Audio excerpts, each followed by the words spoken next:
Hey everybody, what's going on? Welcome to the Juggernaut Brothers podcast. That's right. Guess who it is? Yeah, that's right. Moose Lundstrom. Good guess. Moose. Hey, before we get started, as usual, I want to... Oh, hold on a second. This is the part where I usually thank you for listening and I pump all the ways you can listen to this. But you know what? There's something I want to do first. I want to actually give 2 shout-outs. Okay, we're going to do that first today. First shout-out goes to a guy who left an iTunes comment and review, 5-star. Kind of a lengthy review, and I liked it. I liked it a lot. Vincent Gearhart. That's been a while ago, and I've been meaning to give old Vinny a shout-out, but I'm catching up. I'm getting with the time. Vincent Gearhart from Lamar, Colorado. How do I know that? You'll never know. But Vincent Gearhart, hey, thanks, Vince, for listening to the show. We're actually buddies outside the show, but that's still cool. You still tune in and listen. I appreciate it, and all your support. He's a great guy. So he's a mucho fantástico, and he's mi amigo. Mi hombre, mi papi. He wishes. Anyway, second one is a guy who actually, I don't know if this guy has given an iTunes remark or not yet, but he does give us feedback on Twitter quite often, and that's pretty cool. I appreciate the feedback. And his name is Joshua, and here, I don't want to mess it up. I don't want to mess this up. Joshua Stamey or Stamey. Sorry, Joshua. Stamey. I'm going to go with Stamey. Joshua Stamey. You know what you should do? You should follow Joshua Stamey on Twitter. That's right. At Stamey Joshua. See what he did there? He switched it around. He's tricky. At Stamey Joshua. Follow my man on Twitter. Let's get him a couple thousand followers. That'd be amazing.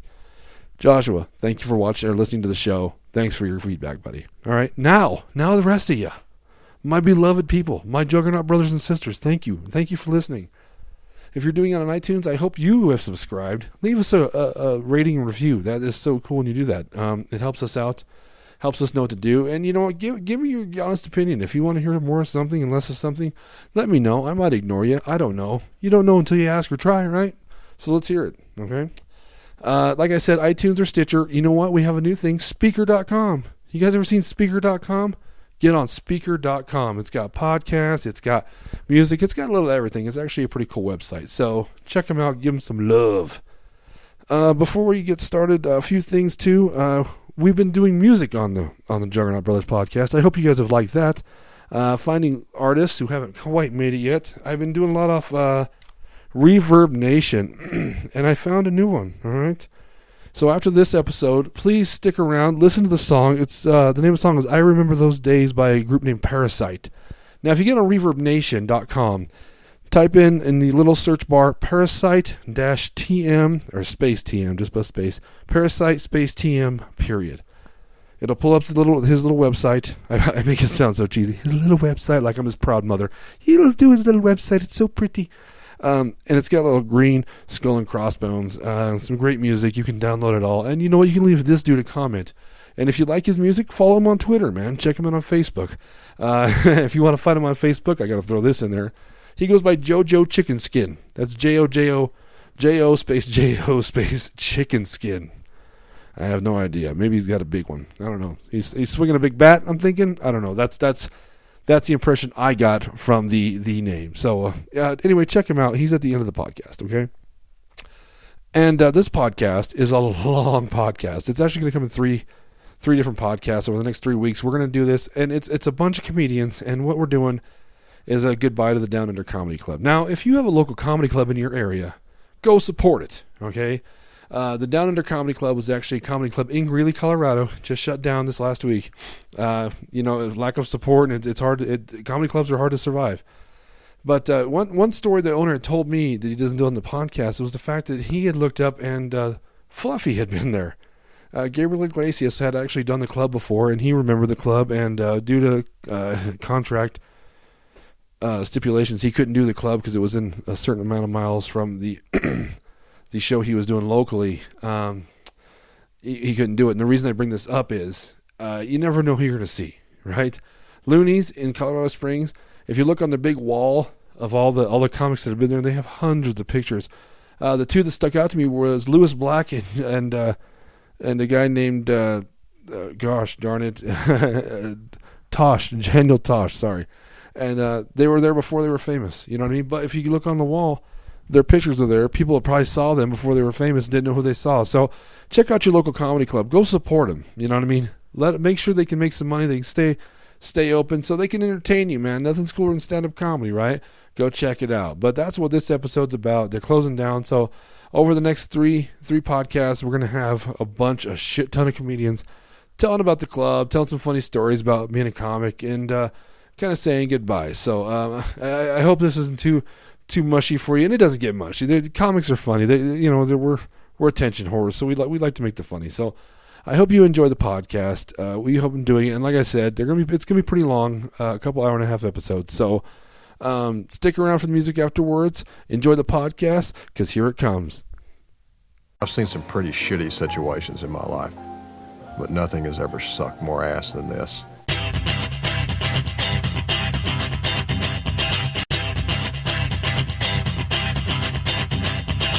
Bring out the Juggernaut Brothers!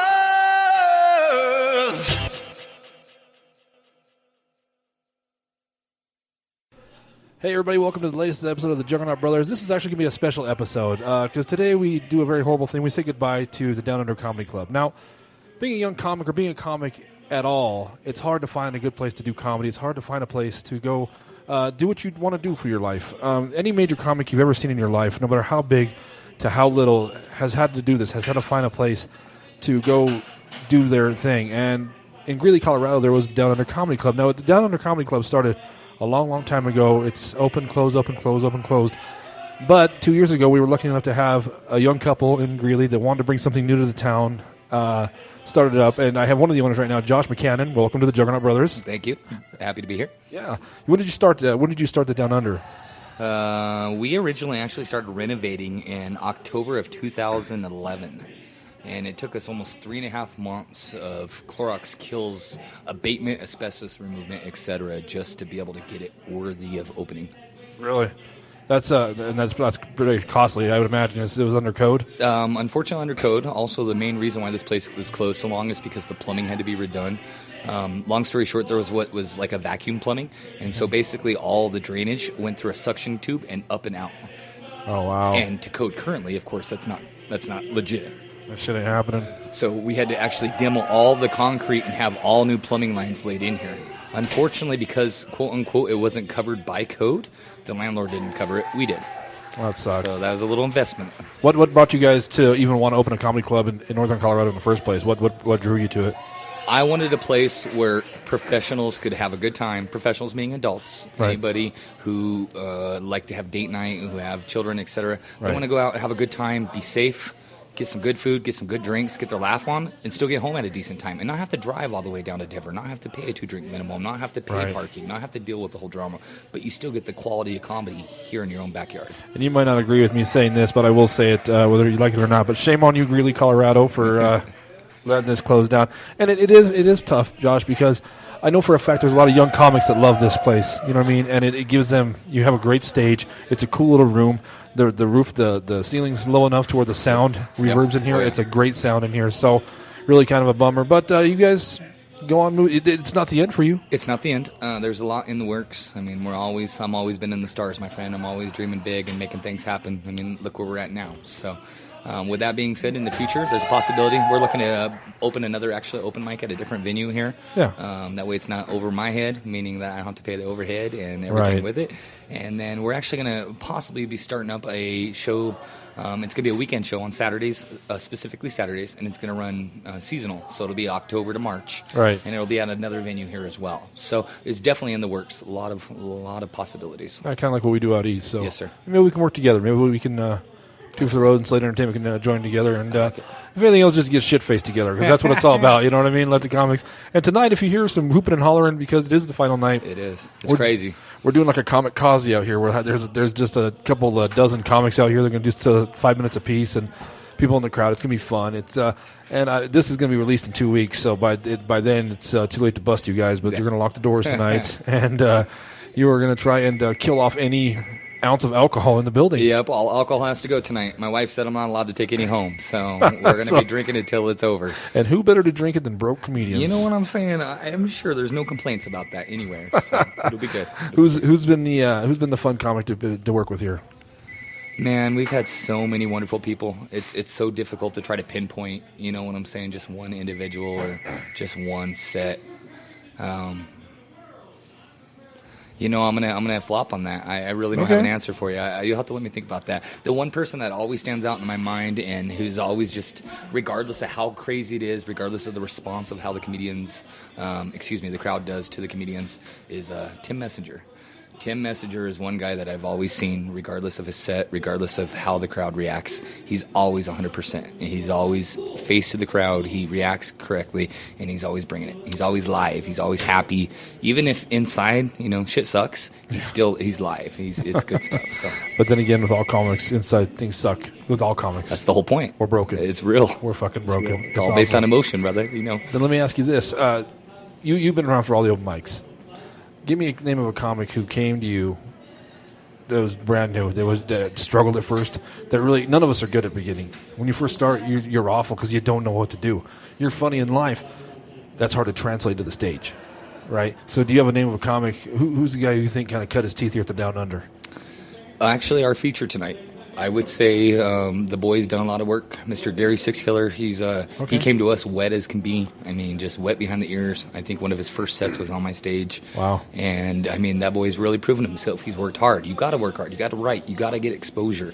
Regardless if you're on the stage or not, you got to be watching other comics. You got to have that environment. You got to have that mentality in order to succeed. You can't just stick with your old bread and butter and expect that to carry you. You got to keep writing. You got to keep writing. And he does. And he does. And he's doing good. He's kind of a shady fucker, and he talks a lot, but he does good. He kind of tried to ruin my podcast last night. Me and Mitch Jones had to almost beat his ass. But, I can honestly say it might be a little bit of my fault, not to take credit for him, but I did drink him. I did serve him a lot that he drank. So, it happens, bro. It happens. It right? What are you gonna do? But you're kind of like a proud papa in that aspect, aren't you? And these kids, they're kids, they're young kids. There's a lot. I mean, there's many other names, that I could drop at you. But just in general, I mean, just acknowledging who he is and what he is and where we're at. I mean, I'd love to see people continue to excel. Know, even if I'm a stepping ground, let me be the step to help you. Sure. Do you have any aspirations? I know your wife Danielle has thought about going on stage. How about you? Have you ever thought about doing it? Oh, my brother, I have a set that I would love to release. I just haven't done it yet. Well, you know what? Why better than tonight, bro? It might be the final night, man. It might go down. Maybe we'll have to feed you some booze and get you on that stage. Then I'll record it and we'll put it on here. Josh Buchanan. Oh. I'm going to ask you this, because you do the booking, or does Danielle do the booking? We work together. It's strategic. Basically, both of us does it. But you work together on it? Yes, sir. Okay. So give me some advice. If I'm a young comic, Josh, because I think a lot of comics do listen to this. We're getting more and more all over the nation. Give me some pointers on what I can do. What's a good way to approach you, or what are good things to do to get in your eyes and get some paid time on a stage? For me, realistically, I take pride in who we put on the weekends. Okay. Right. For me, the weekends, it's a big deal. It's a professional show. People are paying cover. They came to see the real deal. Right. There's no messing around. There's no looking at notes. There's no pulling out your cell phone. There's no bullshit. This is real deal. You need to have it fine-tuned if you're going to be up on the stage. Now, with that being said, it takes time and work to get on that stage to get paid on the weekend. So to address your question, my comment would be, do your time. Get your exposure. Hit those open mics. For me, honestly, the biggest respect that I gave was someone who looked right at me in the face. Hey, I'm so-and-so. My first time on the stage. I would love to be a comic. I'm like, cool. Welcome to your stage. You know? And I said, your stage. And I told him that. Your stage. Welcome to your stage. And I made him feel proud. They're like, wow, that's my stage. This is my club. And they'll walk up there. And really, I think the encouragement of, again, writing and continuing to just practice. Just get on the stage. That's the main thing to do, man. Repetitive. I mean, it doesn't matter if you tell that joke 150 times. You're going to get a different response each time. Sure. But it's that last time when it hits, you're like, oh, shit, this works. Like, this is what it's about. This is why I'm doing this. What have you done for me lately kind of thing? Is that what it is? It is. Lately? Yeah, it really is. It really is. And I think for me, that's really what helped qualify people to book on the weekend. Qualify to get booked on the weekend. I think that's really big. Do your time.